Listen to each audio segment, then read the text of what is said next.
Hey, I'm Mills Lane, and this is Spiritual Thoughts of an Objective Christian. We've been away for a while. The show's just, I like it. I just didn't want to mix it up with a lot of the other things I do. But tonight, I'm thinking about, did we fail the test? I always think of life as just great big tests.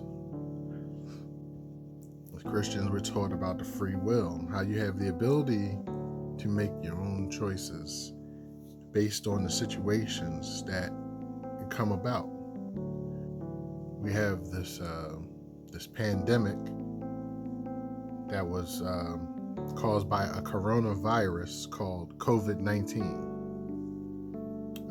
To speak objective about it, we're not sure where it came from, but the first reports we heard were in Wuhan district, China.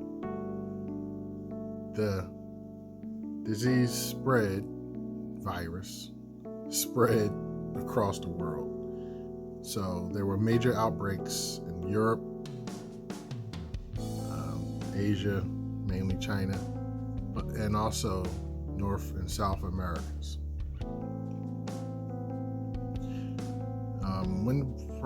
When this virus reached the United States, our president at the time, Donald Trump, one of his first statements was, "It's a hoax." And then he's since walked that back. Early on, after the hoax statements, he did keep pushing for, I gotta give him credit for this, for some type of American ingenuity, where he would ask businesses to, hey, we don't have enough masks. Can you stop production of whatever you're doing and make the masks? And it's kind of, from an objective standpoint, if we were talking about an actual business, it's kind of like open.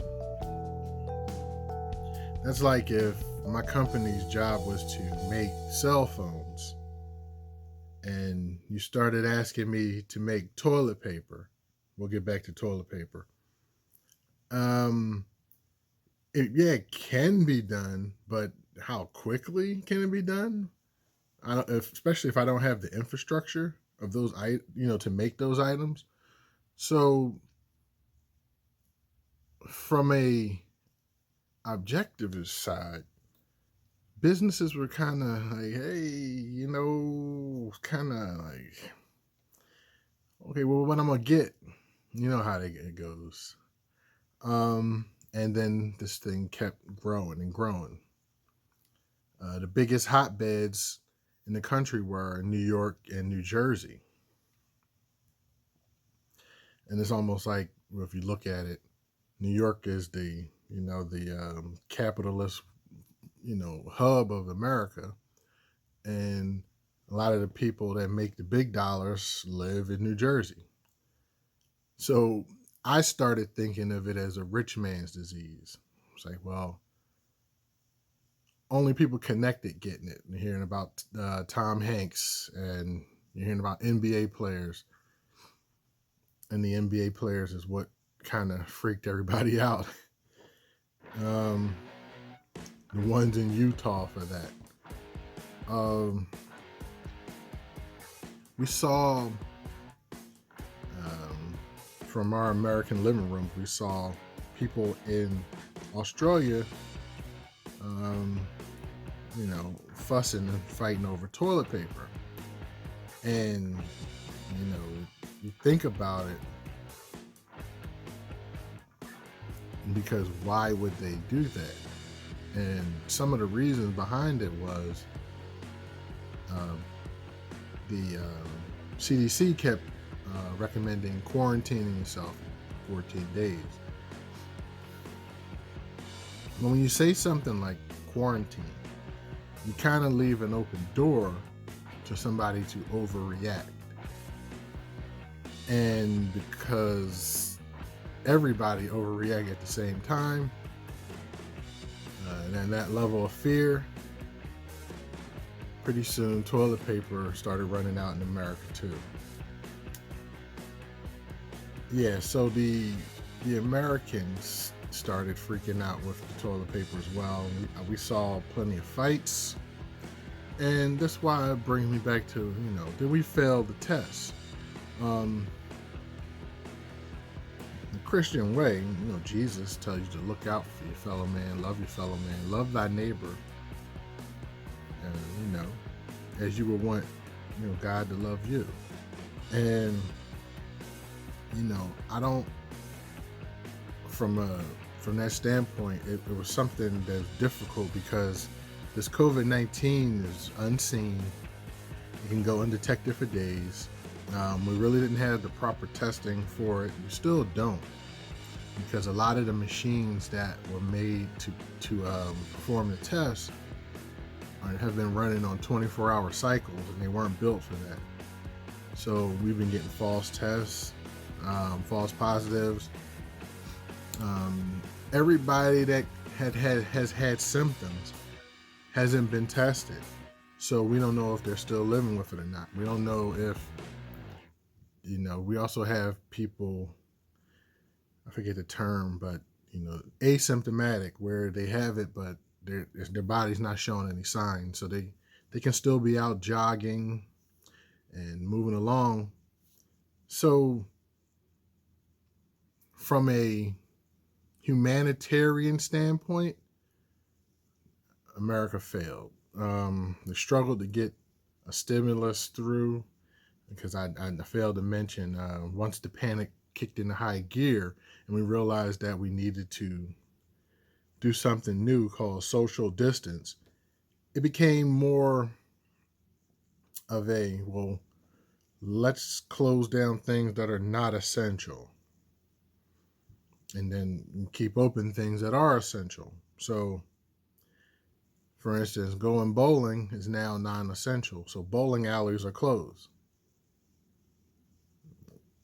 I mean, yeah, you could probably social distance a little bit if everybody went to one lane by themselves, but even that, with the constant touching of different things, so that became non-essential, so it's closed. So anyone who worked in a bowling alley has been out of a job. Supermarkets remained open, but in the beginning, they just operated normally, and over time, they got a little bit better with understanding that you can't have so many people in the store at one time. Stores start marking spots on the floor to represent the distance people should stay away from each other. So some of the essential businesses, things that stayed open, realized they had to get better, not just for the customers, but to keep their employees. Plenty of business places did not follow suit, especially private sector, where people are unseen. Something like, let's say, a meat packing factory, or like a chicken factory. We heard large amounts of people with the COVID-19, and it was something that we had to think about. I see more private companies are starting to understand their part that they need to do with checking temperatures, keeping an eye out for contributors and workers that might have an issue. So from a capitalist standpoint, I knew that was going to be one of the biggest breaking points. You have people that are out of work, and some of the unemployment has been available, but the systems to get it has been hard. It took some time, but they finally did pass a stimulus package of $1,200 a person plus $500 per child on your tax forms from 2018 or 19, depending on your last file. As this show is being recorded, a second one, I think, passed the House and is awaiting a vote in the Senate. And also, a lot of businesses got stimulus packages, but the reason why they got them was because they were supposed to give the money to their employees. And the businesses, some of them kept it and did, some didn't. So yeah, barbershops have been considered non-essential. So I'm going to keep wearing wave caps. Speaking from my Christian standpoint, it's sad that churches had to close their doors, but beer distributors have been deemed essential. Okay, so that leads us to, okay, things were closed. Um, you know, we try to listen to the reports that were coming in daily as they were giving us the figures on the new people that may have gotten it, and the people that don't have, or the people that have been cured. Say 1 million people got it. 10, I can't, for the numbers, please just go to Google. Google can help with those, or your news, whatever one you trust. The failures again. Did we fail? Well, we tried to, I'm going to say for the most part, America tried to listen to folks like Dr. Fauci and President Trump.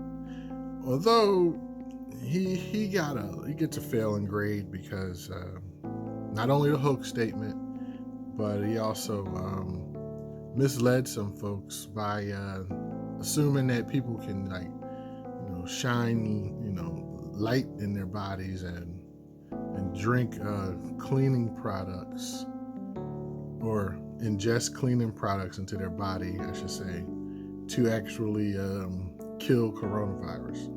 He also was peddling like some pills or medicine called hydroxychloroquine or something like that.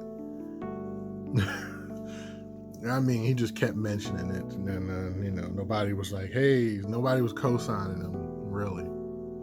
But so he gets a failing grade. As far as the people, some of the states that didn't have as many cases, like I talked about New York and New Jersey having a lot, but you might have a place like Wyoming that doesn't have a lot.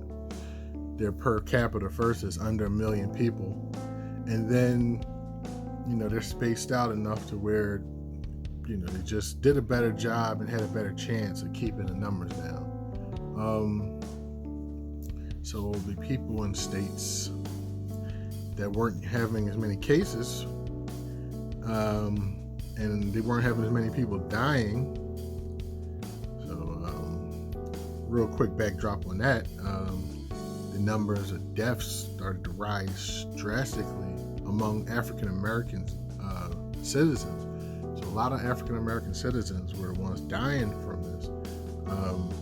So these other states that don't have a lot of people, don't have a lot of African American citizens, they started feeling like they were being oppressed, which is a strong word, because I guarantee you they never felt oppression. But they were feeling oppressed. They start, panicking, going out in the streets. One group, I think in Kentucky, they marched into the state capitol with their guns. Yeah, upset about having these shutdowns. Some of them probably wanted their businesses reopened. Some just wanted to, go bowling.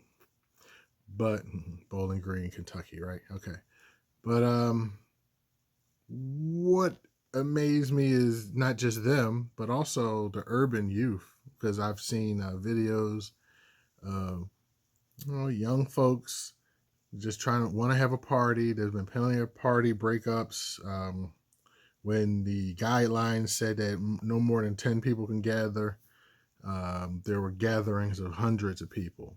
There's a lot of parties going on as we approach Memorial Day, and we had Memorial Day, and there's just party after party after party. It's the unofficial start of summer.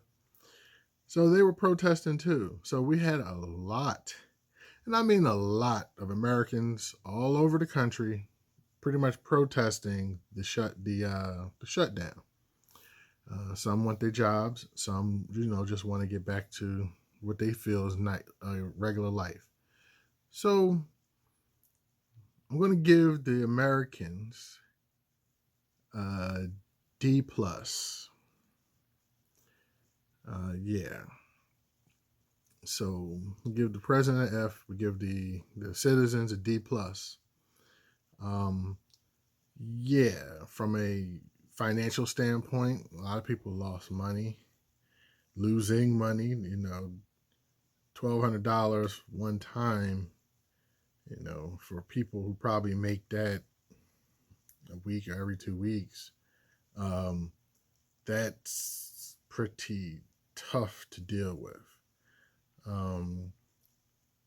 I'll give Americans C minus because though there's a lot that did step up, there's people who, your fast food workers, your nurses, your doctors, your taxi drivers, your Uber, Lyft drivers, public transportation, police, fire, emergency, even your auto mechanic.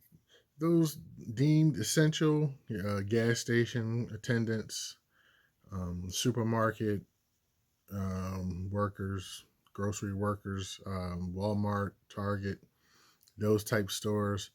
Yes, these people are, I mean, you can say risking their life, but they definitely stepped up to the call of being essential for the most part. I know some people who decided not to, and just because their job was essential, they felt like they still wasn't going to do anything, and they were blessed to be in a position to do that, and that's fine. But for those who did go out and are working in the military, as always, I salute all of you as heroes.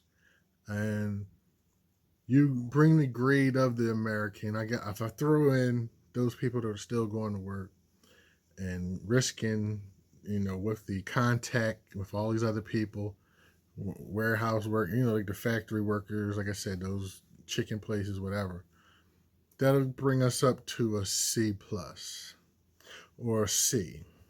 I'm wavering C plus, but so with that F at the top of the leadership, it's kind of hard to give us a better grade. But other than that, I'd like to thank you. That's my views on, did we fail as a country? Did we fail spiritually? The answer is we got a passing grade, but it's only going to get us to the next season. So here comes summer. Mills Lane, this has been Spiritual Thoughts of an Objective Christian. If you would like to donate to this program or you have any questions, donations can be sent to Cash App with the name $Mills, MILLZ, so Mills Lane ACT. Questions can be sent to my email at millslane456@gmail.com. Thank you very much.